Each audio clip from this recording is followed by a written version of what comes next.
In 1984, an instrumental act emerged out of Louisville, Kentucky, with a very new spin on the jazz rock that had been going on since the late 1970s. As a matter of fact, the band wore their influences on their sleeves, meaning as in names dropping on their album covers, but sounded nothing like those influences because of the new technology. I am talking about the band French TV, and from their self titled debut album, the track The Visit.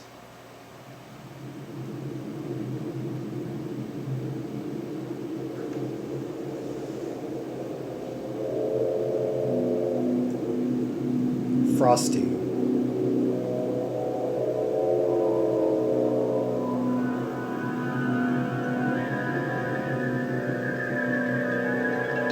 Could this be a visit from extraterrestrials out, say, kind of in the frosty woods of winter?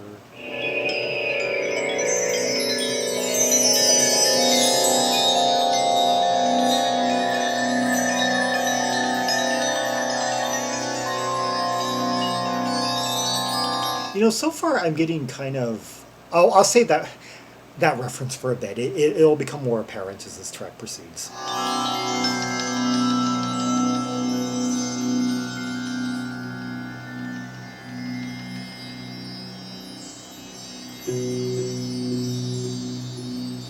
Very well, misty and sparkly with the percussion and all.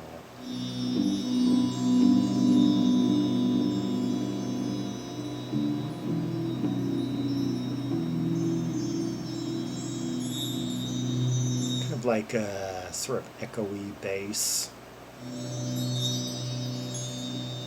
Sustained bass notes, just laying down a real low end as misty, chimes and stuff.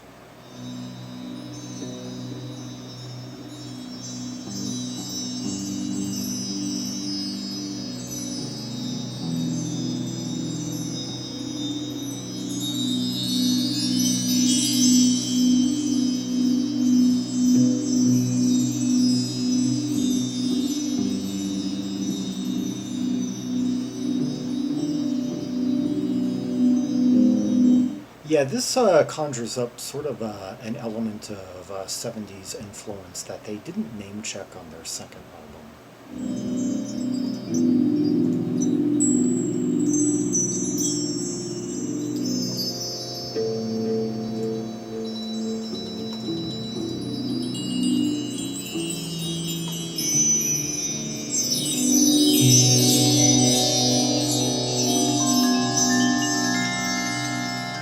Yeah, more that coming back in, those chimes, those mallets.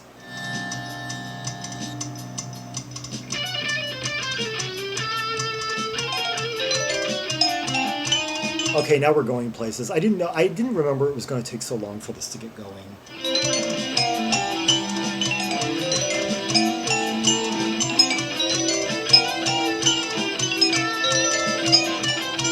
1 2 3 4 5 6 7. 1 2 3 4 5 6 7.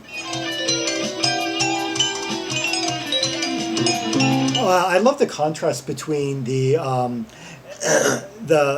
vibraphone glocken, the more like glockenspiel, yeah, and that running like fiery guitar, and of course that circular like asymmetric bass.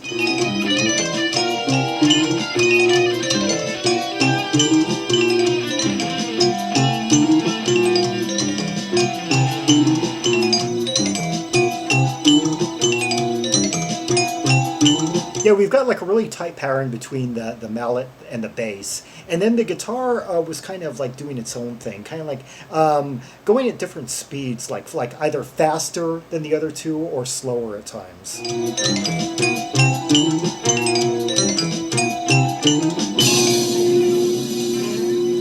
And I think the guitar just momentarily was doubling up on the bass. Oh, now the bass is like moving around, is getting a lot more complex here.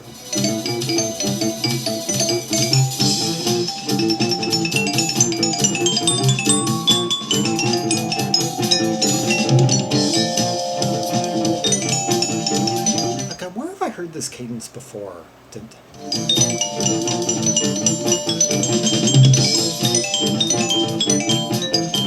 You know, it is possible that this band might have lifted a few ideas from little heard, what at the time would have been little heard albums from the 70s.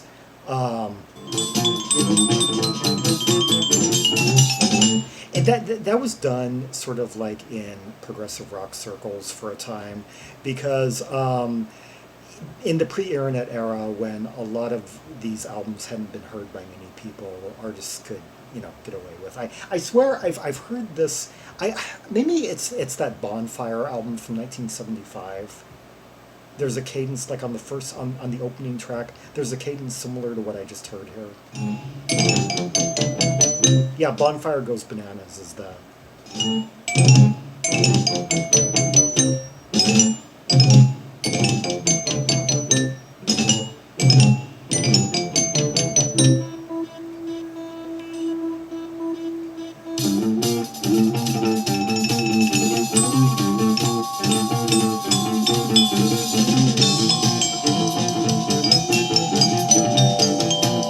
Okay, it's not derivative of Bonfire. It doesn't take any actual like motif or progression, but the cadence is similar. The arrangement, except Bonfire, of course, didn't use these mallets.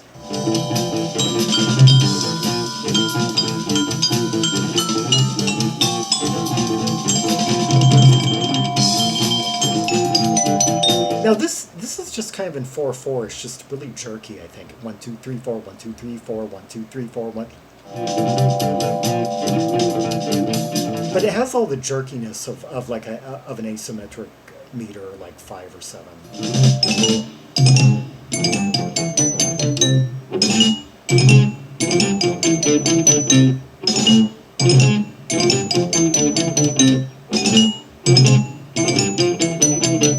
I love the contrast between that really high glockenspiel tone and the bass, like working in unison over that kind of jerky, fussy riff right there.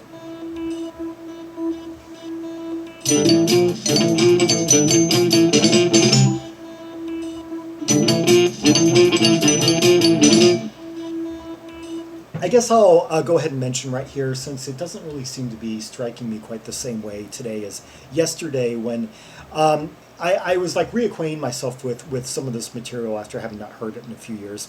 And this track, in passing, I marked for inclusion in this slot. And my immediate impression was this sounds a lot like Band X. Not Brand X, Band X. And I did a video on them about 2 months ago now, during the 76 to 76 marathon.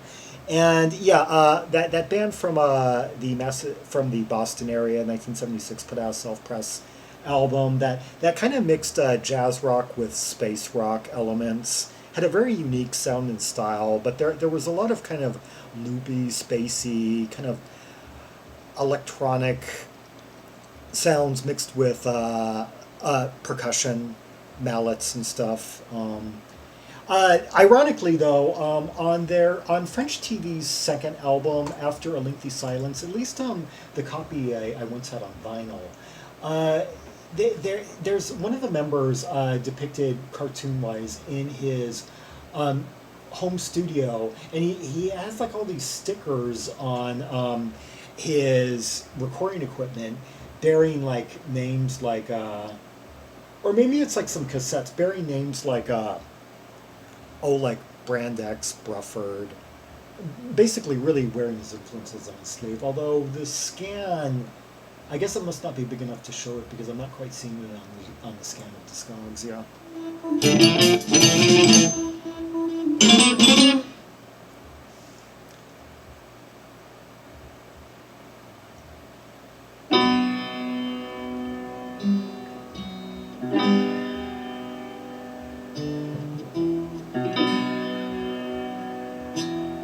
Quite a change of mood here.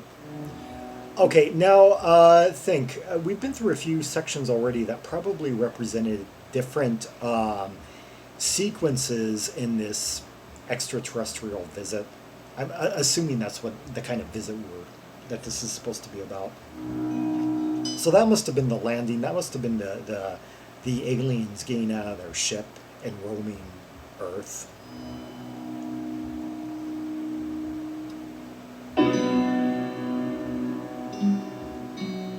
All right, maybe it's reversed. Maybe it's humans, landing on another planet.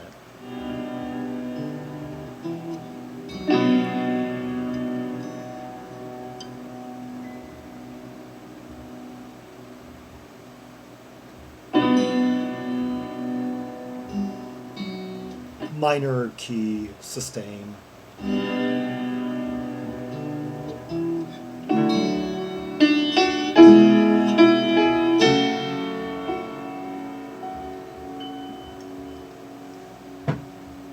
This seems like a really somber way to end the kind of the sound action sequences that we just heard.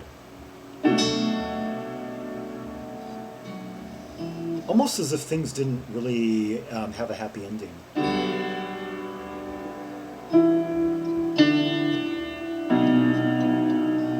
Did the aliens get wiped out?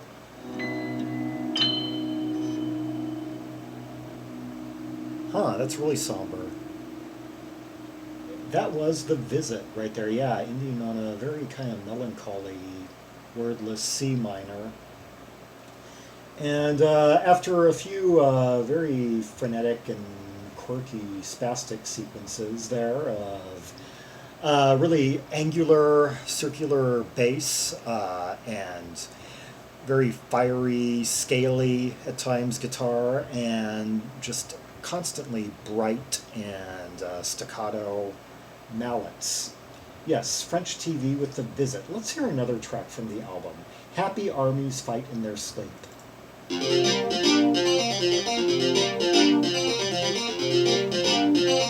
Now this is instantly reminding me of Jean-Luc Ponty circa 1983-84. Yeah, Open Mind era.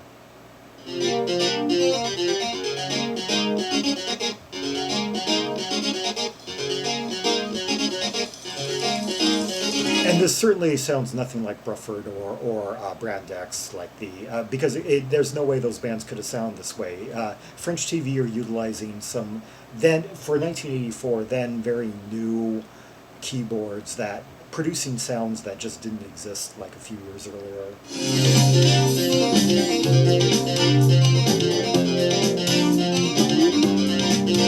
Okay, now this rhythmic sequence does maybe kind of remind me a little bit of something that could have been on One of a Kind. Like that opening track on One of a Kind.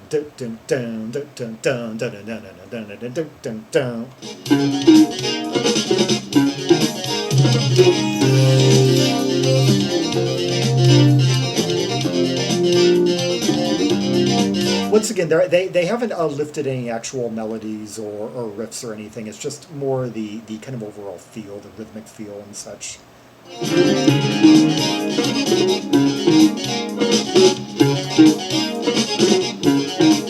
I like that really staccato, really tight bass line.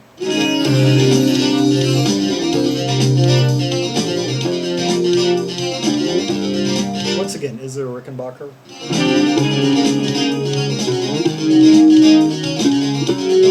Oh, I love those slide notes on the bass.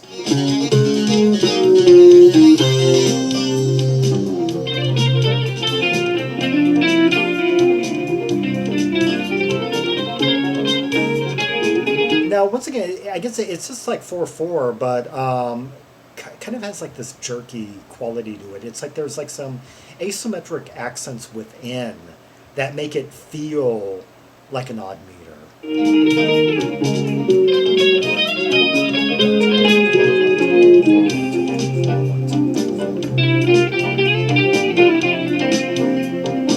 I guess because someone within this is doing like 1 2 3 1 2 3 1 2 amid the 1 2 3 4 1 2 like.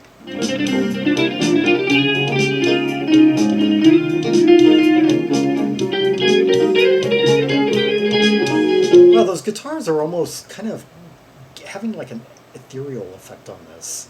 The way they're just kind of like bubbling and kind of like echoing amid, almost like independent of what else is going on.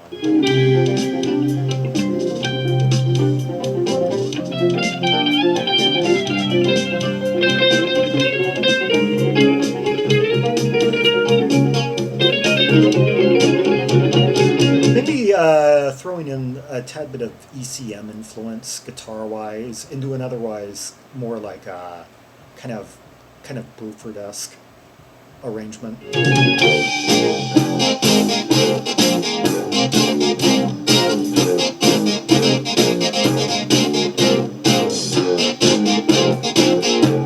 Now we're kind of going plop plop along.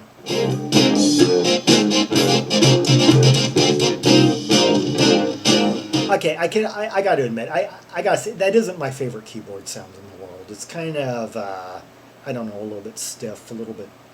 It's got this kind of like brittle quality, kind of like blares at you with the when he hits like when he forms like a when he puts like two keys together, two or three, but.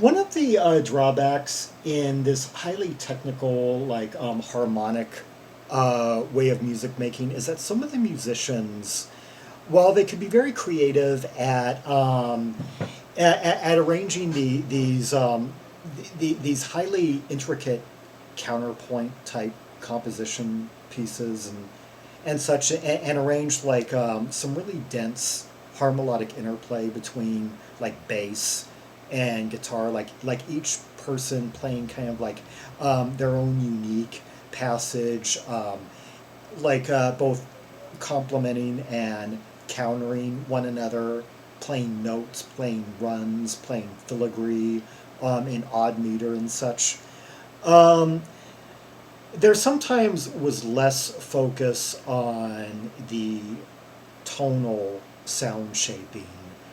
Well, at least when it came to some of the newer instruments that were hitting the market, and really spending time with some of these keyboards and filtering out maybe a trial and error basis, what kind of sounds enhance the piece and help enhance the mood, the vibe, the tone. There's a difference between really exploring the sound potential and just kind of hitting the keys and letting a certain make or model of keyboard just sounds the way it happens to sound by default. I'm not making these accusations outright, but because it is just kind of like a personal value judgment here that I would have chosen a different. I would have explored the sound on that particular keyboard and tried to find something slightly different, slightly maybe warmer, more. Now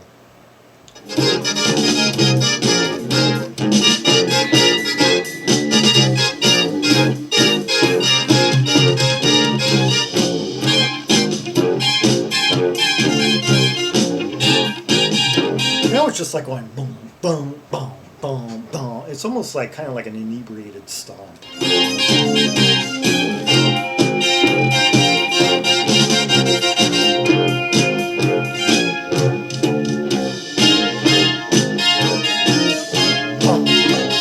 Yeah, even the drummer's going like boom, boom, boom, boom.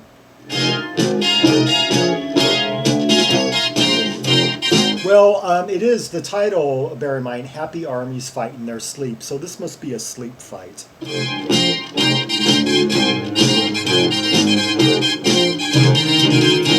Are they just like throwing punches at each other in their sleep? Like each of them...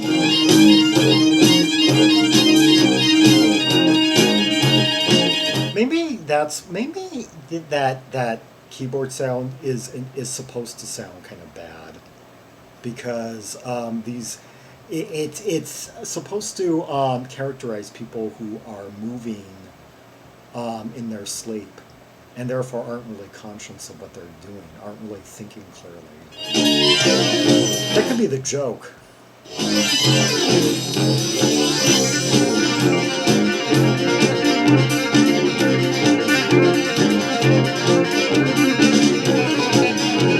I like how this is forming.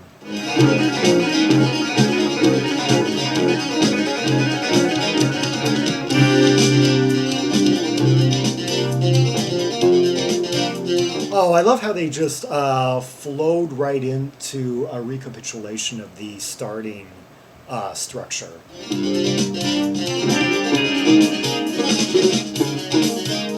Yeah, we've got that whole like jerky, unique rhythmic quality back.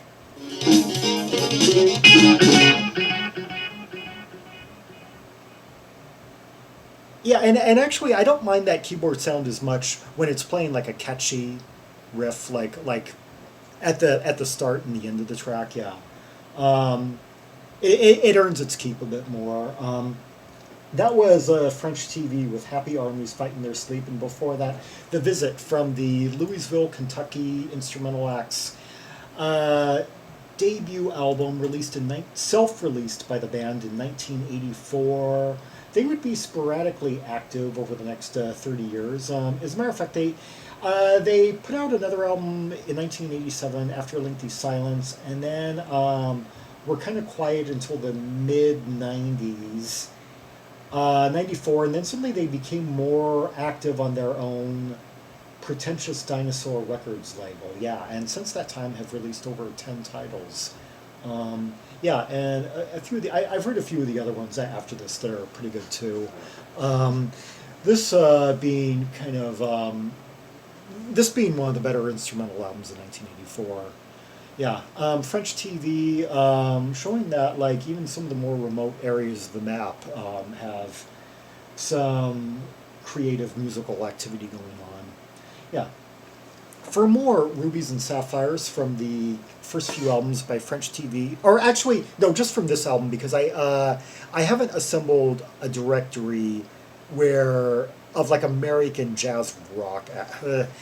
Yeah, this wouldn't be on the jazz funk directory. Yeah, so for more Rubies and Sapphires from this heavily Ruby-packed album, see the annotated directory of albums from 1984.